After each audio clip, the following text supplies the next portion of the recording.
kinds of problems, so that the less you have of other people, the less things you'll have to do and the more time you'll have to focus on your job in education.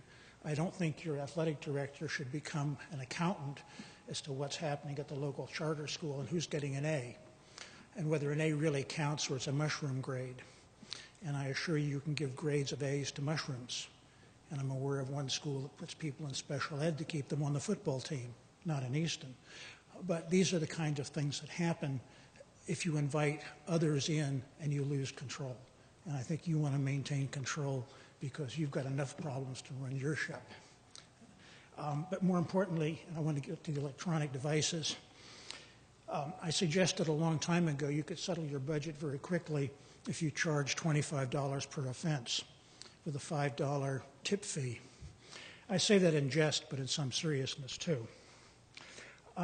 The word confiscate, last I looked it up, means sayonara, goodbye. If your device is confiscated, you ain't going to get it back. And when I ask a teacher what the word confiscate means, they mean, well, when Mama's brother-in-law's third cousin comes in at the end of the day, we give it back. I think you want the administrative freedom, which is apparently in your policy, that you get it back after you graduate or 90 days later, if that's what it takes to make it work in that school. But equally important, I would invite your attention to your solicitor, some of these devices are used for inappropriate and illegal purposes, including making transactions, cyberbullying, pornography, and you name it. And when you go to look in a locker, there's certain requirements of, I think the correct term is reasonable suspicion and not necessarily probable cause.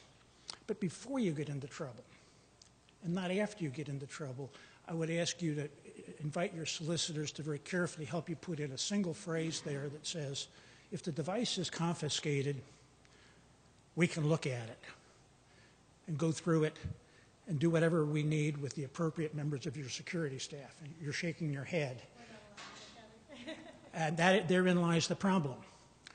But if I have a concealed carry permit, I don't bring it in. In certain security operations, if I have a memory stick, I don't get through the door. And if you bring that device into the school district, I think you want to take a very aggressive position, and your solicitor was shaking her head, as to what you can do with it and what can be in it.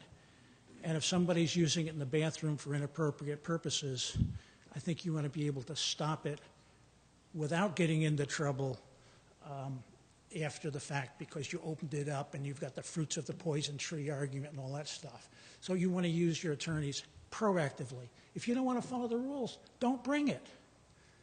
Now, I don't own a cell phone. I'm not biologically inept. I can get along without it. It's not a requirement in today's life. Seriously, you need to be much more protective of what's going on because you don't need the device for the wrong purposes. And you don't need a $25,000 or $2 million lawsuit because somebody opened it up inappropriately. I'm sure we'll get a lot of argument, but have the argument up front, not afterwards. Thank you very much for listening. Thank you, Mr. Anderson.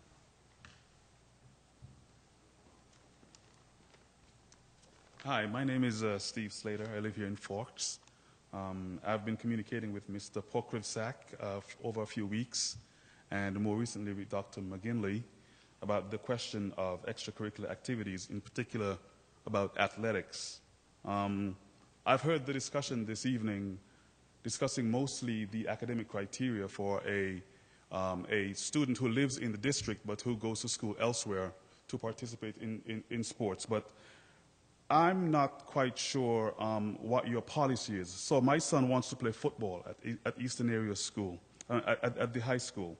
And my question is, what does your current policy stipulate, and how would you go about implementing it at this point?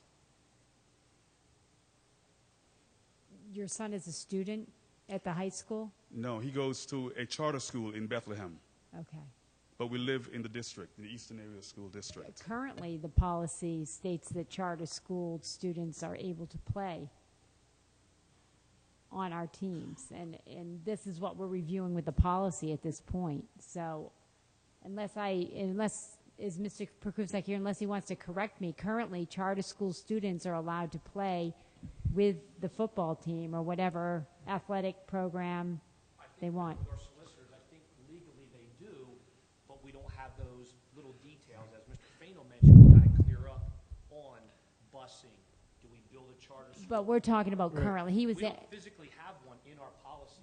We're working on it, and what Mrs. Gilsbach just gave us is the closest thing we have, but nothing's been voted on that I could find on that. so we're asking, he was, this gentleman was asking specifically, okay. Ms. Ellison, it also, I believe it states that only if the school that your child is attending does not have that particular sport that we Right, offer. and my school, yeah, his school does not. I'm just asking, how do we practically implement the policy? I just want to make sure he's covered, we're covered, and obviously, like Mr. Pinnabone said, football is right around the corner. And in January, I had a number of kids, and we're trying to get through this as quick as possible to give gentlemen like this an answer on what we have to do or help them Well, do. currently, what are you doing? We've allowed them. Right, We exactly. have not allowed them. We need to Some be have had- consistent. Again, we try to gather that information, but we don't have guidelines in place when they come and go.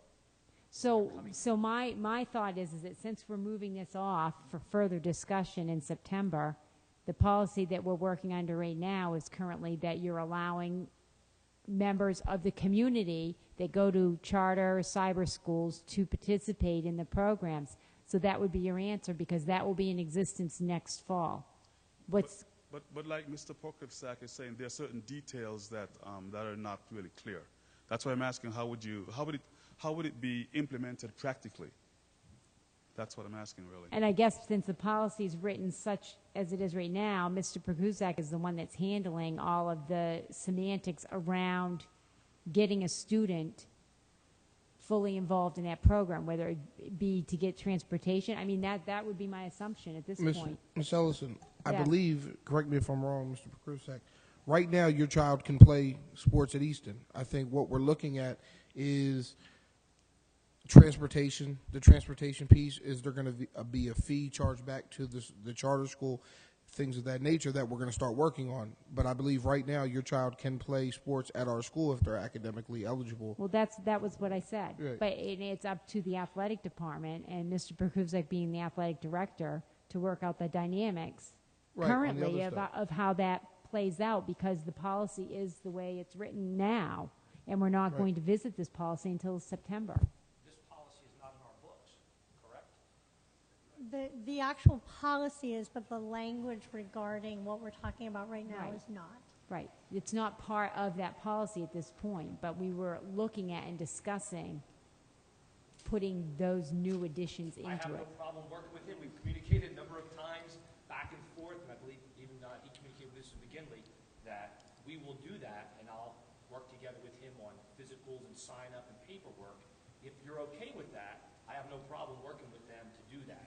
But I need your blessing so I don't get in trouble when 25 or 30 other students come and now we created something that maybe is not. Well, I Jim, mean, Jim, the bottom line on this is right now, whatever you've been doing in the past is what you have to continue doing until a new policy comes into place.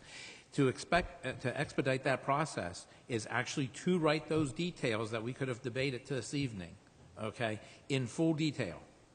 And right now, you're not going to have the chance to present that again until September. So whatever you've been doing goes and continues on to how you've been doing it. And the law does require us to allow those students to play. So we're not actually talking about a policy decision right now.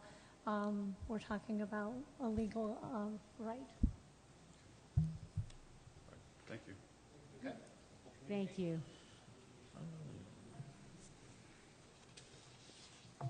Any other comments from the public regarding any of the policies?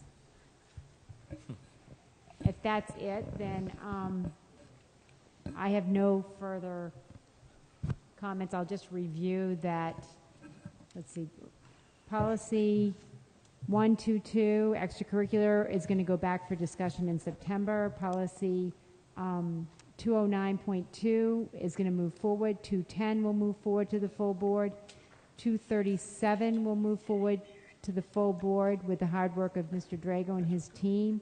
And policy 815 will move forward to the full board.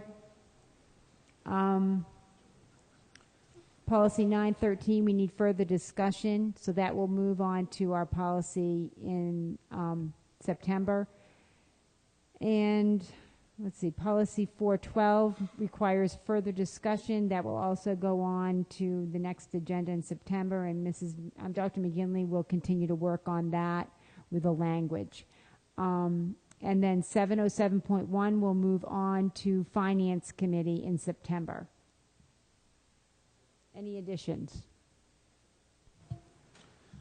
I conclude. Thank you. Okay.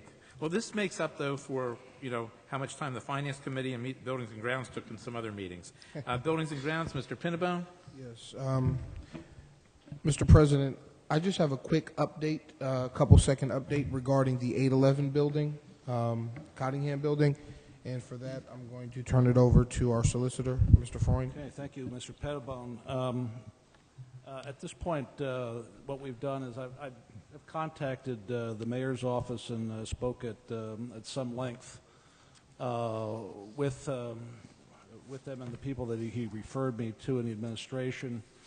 Unfortunately, they only had 2 potential leads, so I supplemented those with about 8 or 9 others of developers that I know have been interested in other school buildings, in other districts that I've been involved with. And those letters have been prepared.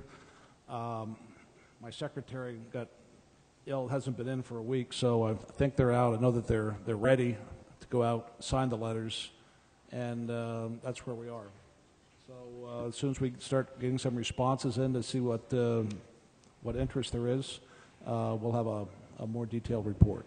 Thank you very much, Mr. Freund. Mr. President, that's all I have for Buildings and Grounds. Okay, under Finance, I'm going to add one note before we talk about lunch prices, only so that we keep understanding it and that everybody's aware. And that is that next May 21st is going to be the tentative budget approval date at this point in time, and starting in November, we should see a preliminary budget. Everybody can keep that in the back of their minds because that's where we're heading. And that calendar should come out shortly. I'm going to make one other adjustment here, and Mara, that's to help you out in a way. The request for the Keystone Opportunity, okay, was done by Janet, and she isn't with us this evening. And so I'm going to just push that off till the next one, okay? So you don't have to worry about that. And then last but not least, we'll skip over here to Mr. Simonetta on lunch prices.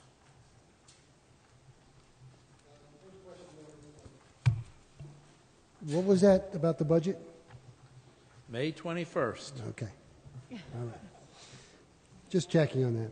And November, you're going to give us the preliminary. Right. I thought you said September, and I just missed that. If you'd like. On the lunch prices, no. Yeah.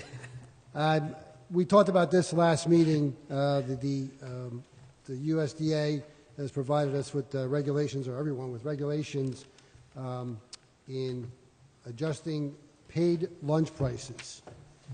And we had the option of finding other sources to comply, which we don't have any, or raising our prices. So what we need to do is we did the formula approved by the state and the guidelines. And what we are proposing to do for the 12-13 school year is to raise our prices to K4 will go from $1.90 to $2. 5-6 will go from $1.90 to $2.10. 7-8 and 9-12 will go from $2.05 to $2.10. Now, what this does is puts us in compliance with the weighted average of 205, and it's based on enrollment and lunches served. Obviously, the free and reduced prices remain the same. These are just for the paid lunches. And if you recall the letter that was in the last meeting, the recommendation was to go up to $2.51. But based on where we were at, we're able to comply with the weighted average, and we're going to have to, unless the regulations change, we're going to have to adjust this year by year based on the weighted average and the lunches served. Any questions? Any comments? That being the only item that will move forward, obviously, because we do have to set the prices. At this point in time, I'll ask if there's anybody in the audience that would like to address the Finance Committee or any other comments. As I said, or any other comments, because this is the last piece before we adjourn for the evening. Drew?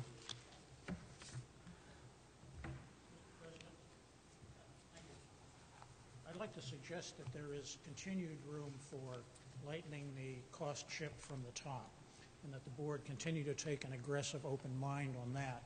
And let me tell you a story about a friend of mine, teaches math. Bright guy, but he's not life bright. Management offered him a package. Not a good package, so he turned it down. Management put a second offer on the table. It was actually a pretty decent package. Not great, pretty decent. A friend of mine with a good record of anti-union approach and some public experience in a hard-pressed library, so he knew the ropes. Pulled him aside and said, "You better take a look at this package pretty seriously, because it may be the only one you're ever going to see."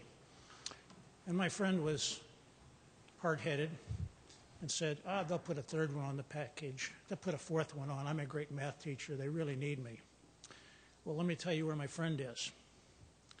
But another point in between. In the meantime, management forced down the wage structure for incoming and returning employees. And they got very aggressive about part-time and substitute and other things, and they pushed the envelope as to the definitions. And I'll take a word from Mr. Freund earlier about the charter school, which I pointed out was doing a lot of things wrong. And he said, you don't have the resources to take on every battle. So if you push the envelope and the union lacks the resources to take on every battle, you may have pushed the envelope. And I think the envelope can be pushed a lot further. Well, anyway, my friend is now teaching essentially part-time at a very, very diminished wage and very, very diminished benefits. He's a good teacher, but he outdid himself. And I'm not saying that's right or wrong, but I'm saying from your standpoint, there's probably 2 or 3 more steps you can take to substantially lower your overhead from the top. And by the way, in terms of bringing it back from the bottom, in case you get too successful, I realize that under the recall rules, you have to start from the top, and a person has a right to turn you down if you don't give them a full position. But there's one other wrinkle that occurs under the unemployment laws, and that's this. If Sally Smith was laid off properly from a $54,000 a year job, and your personnel director calls her up and says, "We have an opening next week, indefinite, we can't guarantee you anything, it's $40,000, but it's prorated daily, here's the number, let me know." And she tells him where to stuff it, because that's not what she had in mind. That's probably a correct answer in a narrow sense. But if your personnel director says, "Oh, by the way, Ms. Smith, under unemployment rules, having turned down a position, you are now in a position to lose your unemployment. Now, we're not prepared to do that until tomorrow. So tomorrow, let me know whether you want that position or not." There are other ways to play hardball. I didn't say they were fair. I'm not even sure they're correct. You'll have to discuss it with your solicitor. But I believe you can do more things between now and the beginning of the year to lighten the ship from the top. You've got a good solicitor. He's got some good backup. The voyage is not over yet. Thank you very much for listening. Thank you. And would anybody else this evening? The crowd's disappeared. I'll ask for a motion to adjourn. Do we have a second? I heard a second. All those in favor, aye. Aye. Opposed?